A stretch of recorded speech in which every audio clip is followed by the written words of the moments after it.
Let's talk about something a little bit more current, shall we? The Overwatch, I guess, early access started yesterday. The open beta is getting rolled across global territories as we speak. I think a lot of places probably have it already. I thought it was Thursday. Oh, is it Thursday it's happening? I think May 5th. Okay, and what day is today? It's May 3rd? Oh, it is. May the 4th is So tomorrow. I think it's May 5th for all three platforms. Okay, Early so access is soon enough, right everyone now. will be able to go and pick it up themselves. Let's have a little chat about it briefly. I've been playing it on the beta for what seems like an eternity now. Are you reviewing it for us or not? Do you know? I will be, yeah. Okay, For all I know, that's the plan. Cool. And Aaron, have you played any Overwatch at all? I played some Overwatch, yeah. Cool. Played some of the beta. What are your thoughts on it so far, Mike? As somebody who you were going to review the final product, I feel like we're basically playing the final product Yeah, now. minus anything they changed with the progression and the skins and just overall, I don't know, just servers, map rotation, and everything. Quality of life stuff, perhaps. Yeah, this game has got me hooked. I think because of our jobs, it's tough to really play one game all the time anymore. Yeah. Which it sounds like such a thing. Small thing to whine about. Yeah. Boo-hoo. Yeah. Right. It's not a big problem at all. But like I'm looking for like Counter-Strike. I'm looking for, we have Rocket League, but I'm looking for that shooter I can just go back to time and time again. And it's really got me hooked. Each of its characters, it feels like they could have a game revolving around them. I think these characters are so nuanced and so detailed and so much thought put into each one. And then when they collide, the balance is so great. And you think about each match a different way depending on who you're playing or what the objective is. There's so many like minor things, so many major things you don't even notice just because it's such a chaotic looking game. But then at a certain point it kicks in when you know a few characters and you know what you're doing, you know what your team is trying to do, where it just starts making sense in such different ways each time. And yeah, I'm looking forward to just putting a lot of time into this. I'm totally with you in terms of like we were talking about Battlefield Vietnam earlier, and then there were games like Counter-Strike 1.6 I was big into. I loved Source. I loved Team Fortress 2. There was these sort of tentpole first-person experiences, online games that I sort of we all have, right? When we look back at our history of our favorite games, and this is as close to one of those as a game has come in a long time. Like probably like Call of Duty for Modern Warfare. Like this is a game that I can see myself playing for like a year or two. And it's because of what you just said. It's because there is such you can never tell, right? When Randy Pitcher was up talking about Battleborn and we were seeing these games like Battle Cry and then Overwatch was coming up from Blizzard, and there's a sort of a cynical aspect where you're thinking, oh, you know what? It's just somebody else who's trying to get into another multiplayer game, which they're trying to hook in people to play forever, and it's going to be like a MOBA or it's going to be this like super reductive thing. And like, oh, there's all these different characters that look different. So I kind of went into Overwatch being a little bit cynical, thinking, you know what? They're all going to look, people are going to love to cosplay as these people, but I'm not going to care. I just want to play a goddamn first-person shooter. But these characters, like they're so individual and yet all interesting. Like, and I genuinely mean all. I think maybe Soldier 76 is the one that I playing the least, but I still enjoy playing him. Yeah. Across the board, 21 of them are so interesting to play. Like Junkrat I sometimes play with. Oh, yeah. I love Pharah and Widowmaker, but I'll just like jump all over the place. I don't mind when I'm last into a team and it says, oh, you need to play as Assault or support. It's like, fine, I'll pick Lucio or I'll pick Mercy if the map works. And I think it's like, obviously that team had a lot of trouble with what they went through at Titan, and I think they had a big weight on their shoulders to really make something legitimately great. And I think Overwatch is like legitimately great. Yeah, I think Scott's been playing a lot of Battleborn. I played a decent amount of Battleborn, and that's a game where, as Scott described it, probably earlier on the show, I didn't catch it. He was saying, it's easy to learn, easy to master, but it's difficult to learn. Whereas this one it's difficult to do both. I mean, it's easy to learn, but it's difficult to master because these characters, they initially seem really simple. But some of my favorite characters, it's this fine balance between mastering these 5 characters, but also just it's so fun to try someone out new. And it's still, the game itself is very inclusive in how you play it because at the end, it doesn't show kill death ratio. It rarely shows kills.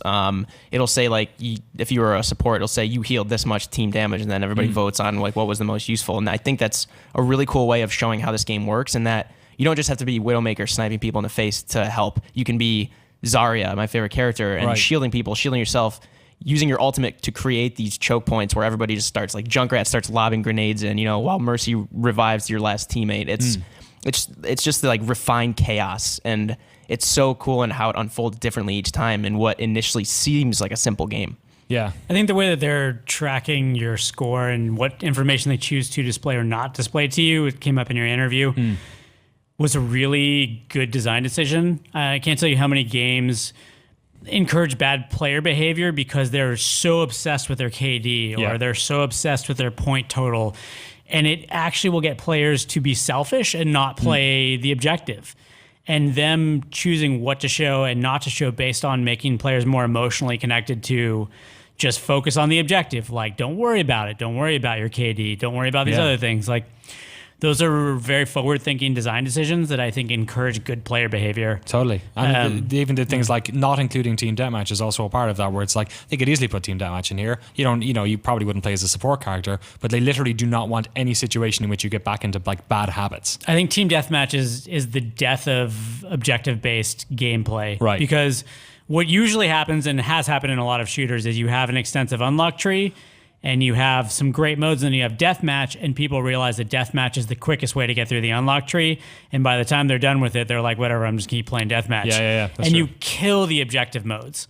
I've seen that happen in Battlefield and lots of other games. So it's very brave to not have deathmatch, and it's a decision that I think more games should follow. And then I guess when this first came out, we sort of frame it in terms of a lot of new games and the sort of new things that are happening in first-person design, especially in online competitive, maybe not shooters, but just online competitive play. But this is like such a best of so many first-person shooters. I mean, Widowmaker has the grapple hook from Quake 2.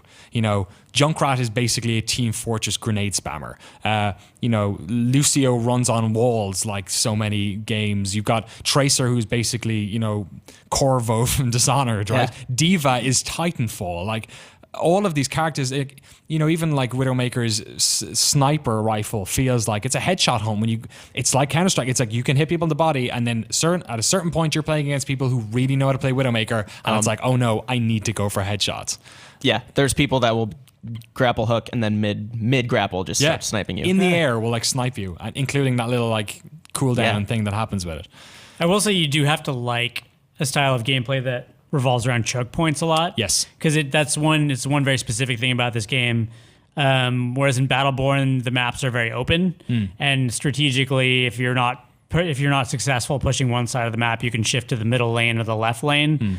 Whereas in this one, I feel like you live or die by certain choke points in this game. And the deciding factor a lot of times are some of the characters who can go up and over buildings. Yes. And get behind the enemy team. But there's also a lot of players who just like, you got to push through this thing. Yeah. And if you can't do it, match is over. Yeah, totally. It's very like Team Fortress 2 in that respect, or Team Fortress Classic, or whatever. Quake World Team Fortress, if you want to go the whole way back. Yeah, however far you want to go back. That's why Overwatch is really, I'm traditionally an offensive player in Battlefield. So offensive. Yeah, I offend people when I'm shooting them. I guess it's always offensive. This game, I actually like playing support characters a lot, probably the most. Zarya, I think she's classified as a tank, but she's very much. She is. Oh yeah, in her aesthetic and just how she plays, but she's very much support in the way she can shield people. And like you're just talking about choke points, as someone who's really into like multiplayer level design, it's cool that her ultimate is essentially them letting you almost create these mini choke points yourself with the black hole, pulling a bunch of people in. I think it was the one match where I really realized how cool this game can be. It was the payload. We were almost there. We were escorting the payload, and I was Tracer.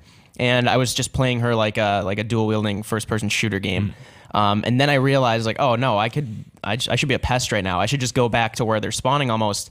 I don't have to kill anyone. I just have to just annoy them, hassle. Keep them occupied, shoot them when I'm about to die, back out to the next room, keep running away, shoot them. And it was awesome because I was just, I was skirmishing, wasn't killing anybody. And I know they hated me for it because they couldn't get back to, like, my team who was doing their jobs. And, we had a Widowmaker above us. We had Farah just kind of watching the payload from above. We had a Winston circling it. And then I was just off by myself going rogue and kind of just essentially annoying the other team. It's the memorable moments that you get in this game remind me so much of playing games of CS where you've got like 4v1, right? And you're watching spectator mode in like CS Italy, and the other player just figures it out, just like isolates one of them, done, gets two of them, done, like a random grenade throw that just kind of works out. And then there's a fight in a market and there's melons flying everywhere, and then they end up winning. Like, it's got those moments, but on such a like moment to moment basis that You know, I kind of feel like without any game, especially when we have preview, I'm so hesitant to talk them up because there's a sort of thing where it's like, oh, you're pressed, you got early access to this thing, you've been playing it forever, and you've been playing under great conditions, but we've been playing Overwatch so much over the past couple of months, and I have like absolutely no hesitancy in saying that I think this is one of the best online first-person shooters that's come out in like a decade. I keep having to remind myself it's not out yet because I played it so much. And it's not out for 3 weeks. It's not out Right. until May 24th. Yeah. So if you're a crazy person and buy the $130 edition, Yeah. or you get the Origins edition for $60, you're still going to be playing it for officially for until then. But you know, just Right. like Hearthstone, you're able to just go play it openly now, I guess, or soon enough. Yeah, I mean, you're saying Counter-Strike, and I agree with that comparison. The one game I've been comparing it to, my friend asked me because he saw Overwatch, and he's like, this just looks like a MOBA to me, like Right. what Battleborn is doing with a couple of their game. I was like, no, I was like, just think of Team Fortress 2, but instead of 5 classes or whatever it was, Yeah. 6, you have 21, and they're all much deeper. The map, there's more maps, and he's like, all right, you had me. Right, yeah. Like, and again, I'm reviewing it, I'm just tempering what I'm saying. Yes, fair but enough. I've had fun, but I don't have a final opinion of the game, but I also have been playing a lot of it, and Yeah. I'm hooked on it. All right. Well, there you go. Aaron, what's your thoughts on it? You've played it you dabbled. Yeah, it depends where you're coming from. If you are like a Battlefield guy who likes this type of game, to me, Siege landed with me better, just because I love how the intensity of Siege and the fact that it's the first game in a long time that you're not making a lot of kills, and every Right. kill that you make matters a hell of a lot. To me, that's more exciting than just a really well done MOBA style shooter. But that's just because I like tactical shooters, and I like Battlefield, and I like the sandbox better than I like the choke point.